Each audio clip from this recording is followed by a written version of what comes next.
Tuesday Night Live. Yeah, I'm gonna need you to do the voice. Tuesday Night Live. Welcome back to Tuesday Night. I'm off today. But we are excited to be back with you tonight. We are refining our platforms, which was really fun. Yeah. We're getting so much better, and it's pretty cool. So, as tonight, no earpieces because again we're trying a different platform. Right. So let us know if you can hear us in the comments. Yes. But we are excited to get back tonight. I am Dean Nixon. This is the lovely Kate Semmens. With TurningLeaf Health and Wellness out of St. George, Utah. We are so excited to come to you live. Our goal is every week to provide good quality content to you that helps you in your personal development journey and your personal growth. Yes, and tonight our topic is going to be, I'm really excited, Dean, about what is going to unfold, because just to be transparent, like I always love to do, we literally just spent the last 30 minutes getting these two phones straight, right? And so we're like, awesome, what's our topic? And you had a brilliant idea. And so you guys get to watch us just have a real life, honest to goodness, in the moment conversation about self-acceptance, right? Yeah. That's where we're going today. Yeah. That's what we want to talk about is this idea of talk about self-acceptance, right? Self-acceptance and being compassionate towards yourself. Yes. I think as always, we're always coming up with topics, and Kate and I are always trying to figure out like what's going on our couch right now. Yes. What's going on in our offices? What are people really wrestling with? And the reason we like to do that is because the topics we want to bring to you, we want them to be relevant. We want them to be timely based upon what's going on in the world today, what's going on in your lives. And so as we were talking, the theme started to rise. There really is this inability to see ourselves for who we truly are. And that's the point I really want to make and kind of pull apart today and come up with some really good coping skills that will help benefit those of you that are watching. Yeah. So I'm just gonna jump in this direction. Okay. And let's see how we do. The place that I feel like is really significant and maybe not even most important. I don't know if there's a most important place to start with this idea of becoming more compassionate with self, right? Because I think you can come at it from a number of different angles. Right. But kind of the river that I'm seeing to jump into this conversation tonight is, first and foremost, you cannot be compassionate with yourself if you're constantly in criticism of you, right? So working to get your mind talking to yourself differently, right? Yes. Like the coping strategies and the things that we know help us really change that self-talk and that way that we see ourselves. So we're less critical on ourselves. And I think that's a natural human conundrum in our day. I was having this fun conversation. I'll finish the sentence, I promise it'll happen. It's coming. But I can feel it. On Monday nights, I run a level 1 seminar support group that we have here. So anyone that's ever gone through our level 1 awakening seminar, every Monday night at 6:00, unless a holiday falls on it or something strange, you'll find me with a bunch of people that have already gone through that seminar process, continuing to move our feet, staying in some of those principles, working through life things as they come through and keep moving things forward. And something fun that happened yesterday in group last night was this idea of, oh gosh, I just lost it. I'm angry at myself. Don't be angry. Accept it. Accept it, right? To not be so critical, right? Like, it was the human conundrum. We were talking about, I posed the question like, I don't know, I didn't live 1,000 years ago to know what life was like back then, right? Like we can read memoirs, we can get into biologies and kind of understand, and we know, the pattern of history and what was going on. But I don't know if I would have been living around the turn of the century at 1800 if I would have been so concerned about how quickly I got things done, right? Like I wonder if that's a thing that we deal with now because of how fast our world is, right? Like we were kind of talking about this gestational period of things and how it's difficult, just run with me. It's difficult to allow time to happen when we want it right this second, right? So similarly, I don't know if this is like a normal human thing that we struggle with, or if it's a product of our society and our culture right now, but this super critical lens that I feel like everybody has. That's what I'm saying. I feel like this is my really like apparently a 5-minute way of getting to the point of, I feel like this is something that we all struggle with. You struggle with it. I struggle with it. You struggle with it. We look at ourselves really, really critically. Yes. And so the answer, I got there. You got there. It was beautiful, and I followed your journey. And to answer that, yes, you know, it is a time-based relevant issue for where we are today. The issues that were existing 100 years ago or so were definitely different. The things that people worried about were different. We have a lot more coming at us. There were similar issues in the sense that, you know, we have a hard time accepting ourselves.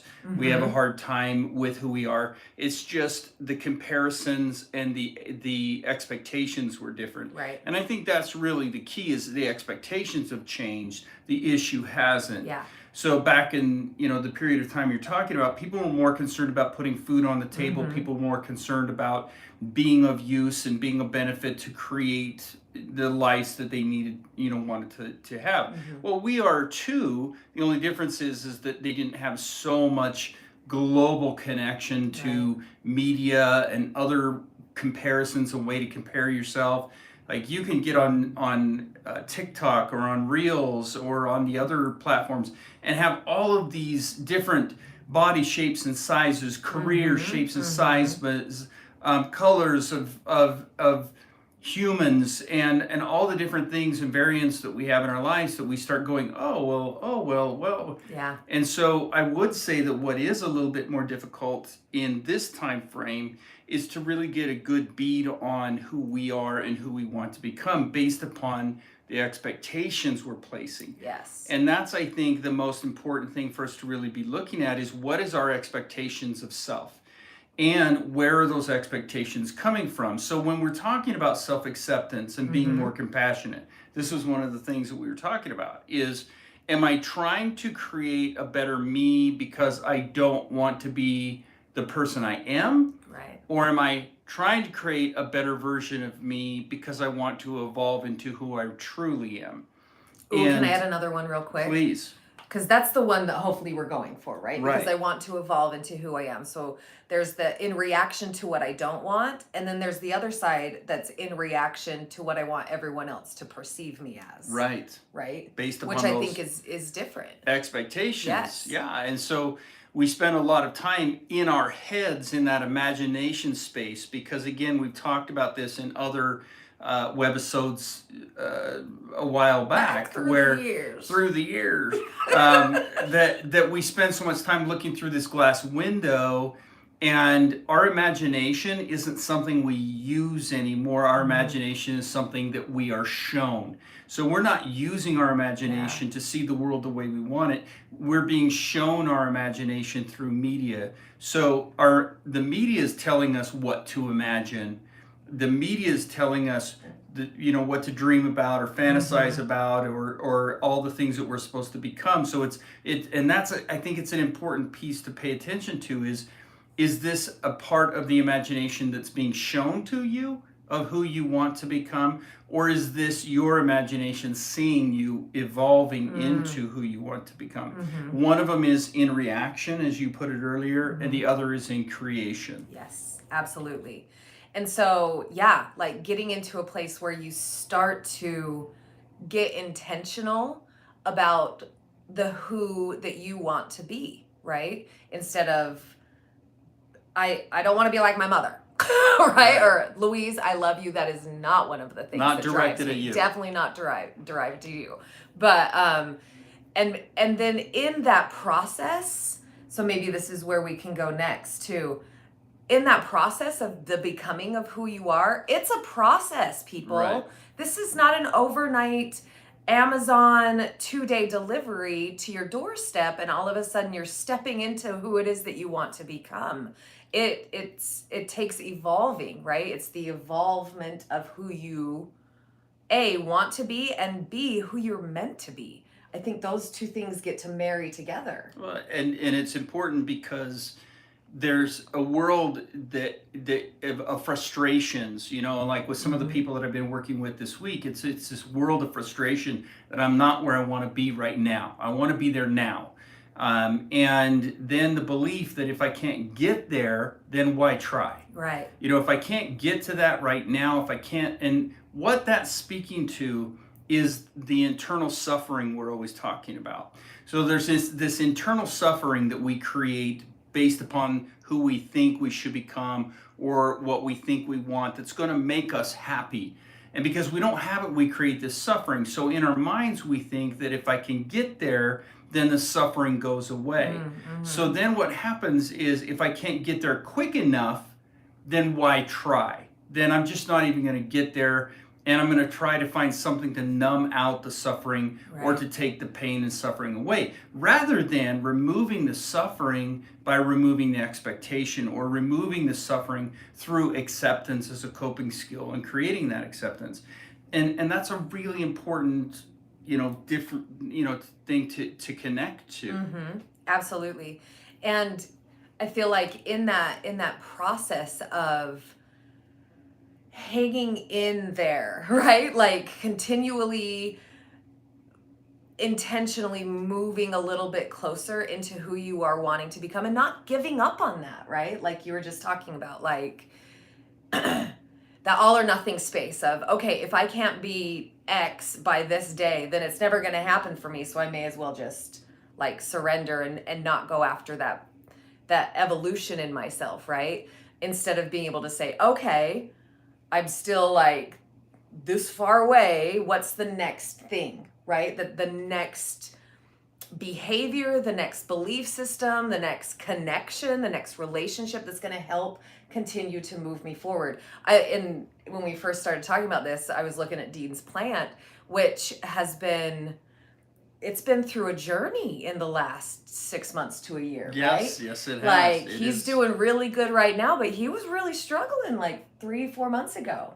Well, it was about 6 months ago. It was really struggling, and it had to be pruned back. It had to be cut back, and at one point there was just one little leaf sticking from the top. Just one little guy hanging in there. You know, maybe we'll take a picture and put it in the notes or something. But he's looking better now. Yeah.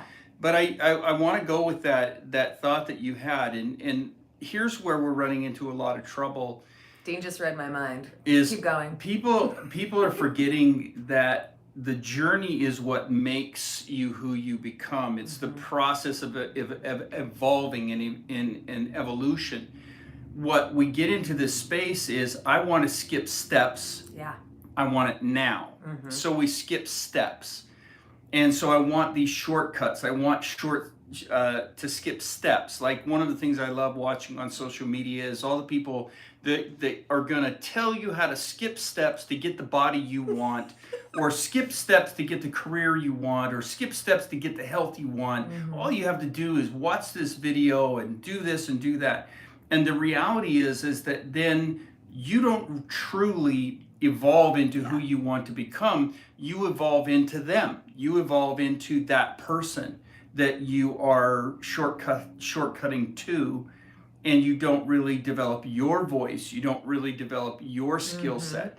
And that's the part I think that's really critical is in order for me to create self-acceptance and learn how to cope with being who I am, I have to go through the journey of exploring and understanding who I am, which takes time and it takes pain and it takes creation. So like the plant, sometimes it becomes diseased and you have to cut off the leaves and you have to cut it all the way back to where you wonder if it's even going to survive.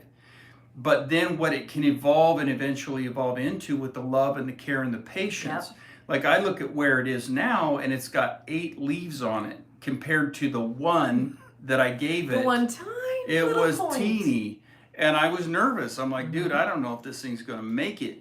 But the reality of it is that it needed the adversity. It needed being cut back to develop the character that it is today. Absolutely. And so that's, I think, the key in this is self-acceptance comes through doing things in order, which is a part of one of the other tools and one of the other um, uh, processes that we teach here at Turning Leaf, is the 7 laws. Mm-hmm. We haven't talked a lot about them, but the 7 laws, which one of them is the law of order and doing things in order. Yep. And when we do things out of order is when, and take shortcuts, is where we struggle and we have more problems. Yeah. I want to, like, just one thought that came in when we were talking about taking shortcuts, and then loop it back to environment, which I think would be another cool place to go here in our 5 minutes. But when you said people that are like selling you the skip steps or the shortcut to weight loss, right? Because those things always like hook me. They're like, okay, I'll do it, right? Like whatever you say. To me, what came in when you were talking about that, Dean, though, is you may arrive at a version of what it is that you want. However, you won't be able to maintain it. Right. If you skip the steps, right? Because the process of becoming is the embodiment of who you are actually meant to be, right? Like if you do the shortcut diet and you skip all the steps of getting a good relationship with food, getting a good relationship with moving your body, getting a good relationship, like all of the mind work and creating the habits, like it's a process, right? You can white knuckle it and just eat celery for a while, and eventually you may have the most slamming body you've ever had. You're never going to be able to maintain that, right? Like that is impossible. And that's that skip the steps thing. And for me, that just really kind of worked. The internalizing. Yeah. And that's, I think, the part that's really important is really creating the relationship with yourself, means that you have to internalize that process of who you become. And it's so intriguing to me how and this is a truth, is that a lot of times the more people gain, the more they fight to hang on to what they have. Because the journey to get what they created was so challenging that it's extremely critical to hang on to the things that you have now acquired.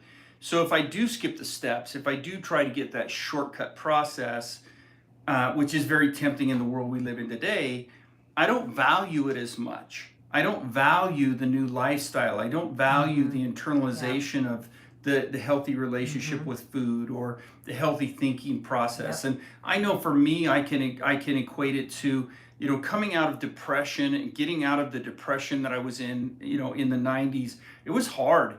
And I was in bed and I didn't want to get out of bed for days. And it was a very hard period of time. And I remember looking back at everything that I've created up until this point, and for me, allowing myself to go back to that negative thinking, that negative headspace, just isn't an option anymore. Because I have so much more to lose now that I've been able to create to get to where I am today, versus that if I just shortcutted, found some things that made me happy and made me feel good, and people that made me feel good, or things that I took, ate, drank, smoked, whatever, that made me feel good, so I didn't have to learn how to self-soothe or learn how to manage my emotions. It's like, that's one of the issues that we have is, like with media and social media and substances and all these other things. It's like, well, it calms me down. Oh, it makes me feel better. Oh, it does this for me. But you never learn to do that on your own. Right. And learning to do that on your own is a very powerful evolution of who you are. Right. And I think maybe here in the next minute that we have another piece that I find to be really, really important when learning how to look at myself honestly with acceptance and compassion, and moving my life in the direction that I want it to be going in. It has a lot to do with who I choose to put myself around, right? Like the environments that I put myself into, the nurturing that I can get back from others, having the relationships where if I start going on a self-hatred, critical tangent, I have someone that loves me enough to say, hey, stop that. That's not real, right? That's not real. That's you being very, very critical of you, and look at everything that you've been doing to move your life forward in that direction. And yeah, you may be at a hard part right now and we can feel sad about that, or whatever that looks like, right? But cultivating that environment for yourself, and knowing, just because it just is the way that it is, right? Not everyone's in a position to be able to be a healthy space for you. That doesn't necessarily that they don't need to be in your life, but when it comes to getting into self-compassion and seeing yourself honestly, they may not be the safe place for you to run to be able to do that, right? That's a good point. Yeah. Well, there you go. Well, there you go. We're already out of time. I wanted to end on what you were saying. I just thought you'd roll into the segue out, but I'll segue us out. I didn't know if you had anything to add. No, I 100% agree. Environment is critical. The people that you surround yourself. We always talk about your top 5 people. You'll see it everywhere. There's a lot of people that are talking about that. There's a lot of evidence that supports it on a lot of different levels. But your top 5 people are really evident of how you view yourself, and your top 5 people are very much reflective of your mental health. So it's important to pay attention to that. So as always, we've run out of time. Thank you all for tuning in. Thank you for liking and sharing our videos and being a part of this. Yes. Yep. We sure love you, and we will see you next Tuesday Night Live. Bye. Goodbye.